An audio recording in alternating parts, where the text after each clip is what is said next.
അതിമാരക synthetic മയക്കുമരുന്നായ MDMA-യുമായി കൊലപാതക case പ്രതിയെ Kunnamkulam excise സംഘം അറസ്റ്റ് ചെയ്തു.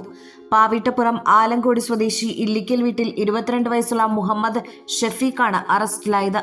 സംഭവത്തിൽ ഒപ്പമുണ്ടായിരുന്ന ചിറമനേങ്ങാട് സ്വദേശി താഴെത്തല വീട്ടിൽ മഹേഷ് എക്സൈസ് ഉദ്യോഗസ്ഥരെ കണ്ട് ഓടി രക്ഷപ്പെട്ടതായി ഉദ്യോഗസ്ഥർ അറിയിച്ചു. ചിറമനേങ്ങാട് സ്വദേശിയായ സ്വകാര്യ വ്യക്തിയുടെ പണിതീരാത്ത വീട്ടിലായിരുന്നു MDMA സൂക്ഷിച്ചിരുന്നത്. എക്സൈസ് ഉദ്യോഗസ്ഥർക്ക് ലഭിച്ച രഹസ്യ വിവരത്തിന്റെ അടിസ്ഥാനത്തിൽ നടത്തിയ പരിശോധനയിലാണ് പ്രതി പിടിയിലായത്. Kunnamkulam excise range officer Sajeesh, preventive ഓഫീസർമാരായ Jabbar, NR Raju, AC Joseph, Lonappan, civil excise ഓഫീസർമാരായ Jayesh, Anand, Subhash, women's excise officer Rathika എന്നിവരുടെ നേതൃത്വത്തിലുള്ള സംഘമാണ് പ്രതിയെ പിടികൂടിയത്.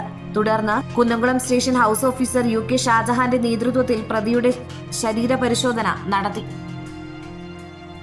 ഭാരതത്തിലെ അതിപുരാതന വിഷ്ണുമായ കുട്ടിച്ചാത്തൻ ക്ഷേത്രം അത്ഭുത ഫലസിദ്ധിക്കായി ജാതിമത ഭേദമന്യേ സർവർക്കും അനുഗ്രഹം. എട്ടുമന കാരണയിൽ മഠം. അപ്രതീക്ഷിത നാശനഷ്ടങ്ങൾ, കുടുംബ പ്രശ്നങ്ങൾ, മംഗല്യ തടസ്സം, സന്താന ക്ലേശം, ദാമ്പത്യ പ്രശ്നങ്ങൾ, ധനനഷ്ടം തുടങ്ങിയവയ്ക്ക് പരിഹാരം. പ്രതിബന്ധങ്ങൾ ഉണ്ടാകുമ്പോൾ ചാത്തൻ സ്വാമിയുടെ പ്രത്യക്ഷ സിദ്ധികൾ വിളങ്ങുന്ന കാരണയിൽ മഠം ക്ഷേത്ര നടയിൽ വന്ന് ഭക്ത്യാദരപൂർവം നൃത്തത്തിൽ വരുന്ന ചാത്തൻ സ്വാമിയെ വണങ്ങി കൽപ്പന കേട്ട് ദോഷപരിഹാരവും അനുഗ്രഹവും വാങ്ങാം. എല്ലാ ദിവസവും ദർശനം ലഭ്യമാണ്. എട്ടുമന കാരണയിൽ മഠം. മഠാധിപതി ഉണ്ണി പത്മനാഭൻ സ്വാമി. എട്ടുമന PO കരുവന്നൂർ.